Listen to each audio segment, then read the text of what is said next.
মুছলেই এ ছাই, রান্না চড়ালেই ছাই, এমনকি বিছানাপত্রও জমছে কালো ছায়ের আস্তরণ।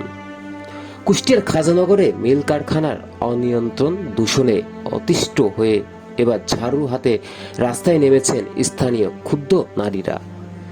নিজেদের ঘরবাড়ি ও সন্তানদের বাঁচাতে এটি তাদের এক অভিনব ও তীব্র প্রতিবাদ।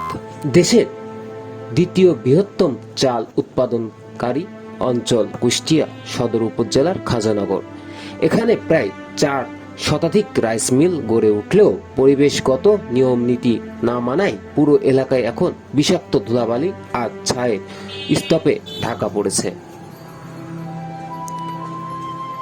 পরিস্থিতি এমন পর্যায়ে পৌঁছেছে যে ঘরবাড়ি, রাস্তাঘাট, শিক্ষা প্রতিষ্ঠান থেকে শুরু করে ফসলি জমিও এখন ধূসর।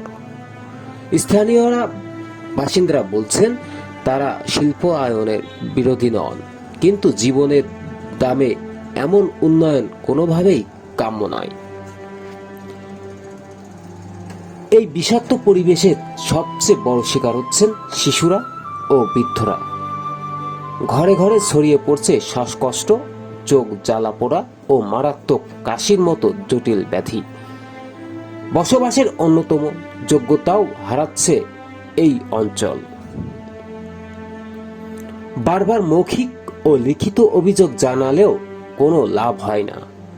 এবার প্রতিকার চেয়ে কুষ্টিয়া সদর উপজেলা নির্বাহী অফিসার বা ইউনোর বরাবর স্মারকলিপি দিয়েছেন ভুক্তভোগী এলাকাবাসীরা।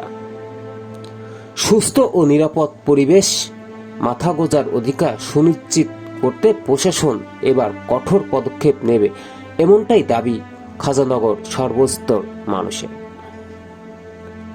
তাজা সংবাদ, কুষ্টিয়া।